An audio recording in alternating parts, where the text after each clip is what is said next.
नमस्कार, बहुत स्वागत है आपका। मैं हूं आपके साथ सुमित झा। सीधे रुख करेंगे अखिलेश यादव की प्रेस कॉन्फ्रेंस का। मुजफ्फरनगर बवाल को लेकर अखिलेश यादव क्या कुछ कह रहे हैं, सुनते हैं। बेईमानी का ठप्पा लगवाकर वो हमेशा के लिए अपनी जिंदगी बर्बाद कर लेंगे। जनता ऐसे अधिकारियों को किस निगाह से देखेगी, कहने की जरूरत नहीं है। मैं ये बात फिर कहता हूं, इस चुनाव का परिणाम तो हमारे पक्ष में ही आएगा, लेकिन कल को कोर्ट का फैसला इन बेईमान अधिकारियों के खिलाफ ही आएगा। न्यायालय किसी को नहीं छोड़ेगा। सबकी नौकरी, पीएफ, पेंशन भी जाएगी और उनके बच्चे, परिवार, रिश्तेदार, समाज में बनी बनाई इज्जत भी जाएगी। बेईमानी का ठप्पा लगवाकर वो हमेशा के लिए अपनी जिंदगी बर्बाद कर लेंगे। जनता ऐसे अधिकारियों को किस निगाह से देखेंगे, कहने की जरूरत नहीं है। और मेरी सुबह चीफ इलेक्शन कमिश्नर से 2 बार बात हुई है। उन्होंने कहा कि जो भी संबंधित अधिकारी बेईमानी कर रहे हैं, बेईमानी कराना चाहते हैं, वोट डालने के लिए रोक रहे हैं, उनकी जानकारी दीजिए। मुझे पूरा भरोसा है कि जब चीफ इलेक्शन कमिश्नर के माध्यम से हमें आश्वासन मिला है तो ये चुनाव निष्पक्ष होगा और जो वोटर्स वोट डालने जा रहे हैं उनको वोट डालने का मौका मिलेगा।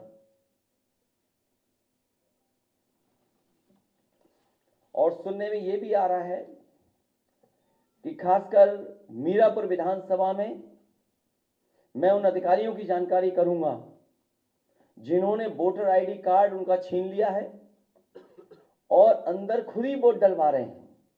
ऐसे पीठासीन अधिकारी, ऐसे बूथ ग्राम सीकरी, बूथ नंबर 38, 39, 40, 41, 43, खेड़ी, फिरोजाबाद, वहां के बूथों पर, जौली में जहां मैं खुद गया था, मतदाता एक एक मतदाता समाजवादी पार्टी को वोट डालने जा रहा है।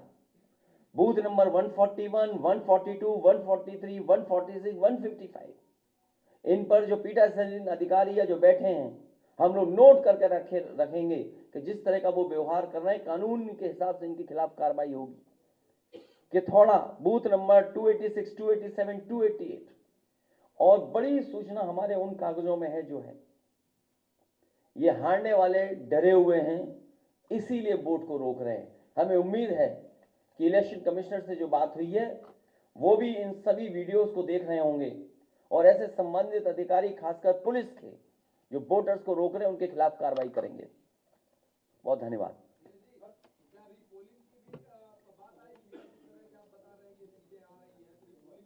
अब रीपोल तो नहीं, मुझे उम्मीद है इलेक्शन कमीशन ऐसे अधिकारियों के खिलाफ कार्रवाई करेगा। रीपोलिंग नहीं, पहले तो पोलिंग कर लो, वोट डलवा लो अपना। और आप भी अगर सच नहीं दिखाओगे तो एक दिन आपके भी कपड़े उतार के नंगा करके मारेंगे लोग आपको। याद होगा जालौन में पत्रकार पिटे थे कपड़े उतार करके, इन्हीं की सरकार में। अरे मैं तो बता रहा हूं, बीजेपी वाले वो लोग हैं जो खुद गड़बड़ करा रहे हैं। आप वीडियोस देखिए, किसी भी एक भारतीय जनता पार्टी के बूथ का वीडियो हो तो बता दो हमें। ये कौन से वीडियो दिखाई दे रहे हैं? ये सब वो बूथ हैं जहां समाजवादी पार्टी का वोट है। बीजेपी के वोटर खुद नहीं निकल रहे हैं।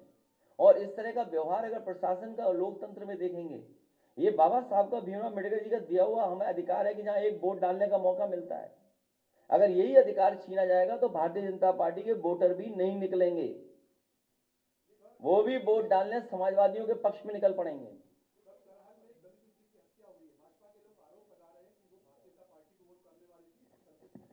कभी समाजवादी पार्टी जो सीट करहेल की है वो ऐतिहासिक वोटों से जीतने वाली सीट है। ये भारतीय जनता पार्टी के पास डीएम है, एसपी है। आपको नहीं समझ में आता, इतने पढ़े लिखे पत्रकार भाई हो, कि कौन बेईमानी कर रहा होगा? बीजेपी के खुद बेईमान कर रहे हैं। बेईमानी, इनकी भाषा नहीं देखी पूरे प्रचार में आपने? इनकी भाषा कैसी थी? इन्होंने कोई अपने विकास पर अगर वोट मांगा तो बता दो हमें, क्या इन्होंने विकास पे वोट मांगा? ये जो अपना सिंहासन बचाना चाहते हैं, इस बाई इलेक्शन के बाद इनका सिंहासन भी चला जाएगा। इसलिए मैं एक बार फिर अपील करता हूं अपने वोटरों से, हम मतदाताओं से अपील करेंगे लगातार कि वोट डालने के लिए जाएं, डटे रहें। एक बार अगर पुलिस वापस करी, दोबारा जाएं, अपना आईडी कार्ड मांगें और जो संबंधित अधिकारी आपसे छीन रहे उनका वीडियो बनाइए और वीडियो हम लोगों को भेजिए और जारी करिए। और कुनरकी में तो हमारा प्रत्याशी खुद ही कह रहा है, सबके पास वीडियो है, किस तरीके से बेईमानी कर रही है भारतीय जनता पार्टी। लेकिन हम तब भी जानते हैं कि समाजवादी पार्टी जीतेगी।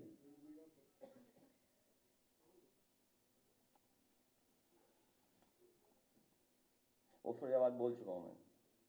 अब आप सोचिए, ये स्थिति है जहां चुनाव आयोग प्रशासन को काम करना पड़ता है वोट डलवाने के लिए कि ज्यादा वोटर निकलें। इसी तरह कमिश्नर जो हमारे हैं कानपुर के, उनसे बात हुई, मैंने कहा याद कीजिए बाई इलेक्शन में आप क्या कर रहे थे। जब मेरा पहला बाई इलेक्शन था, यही एसएसपी थे कन्नौज के।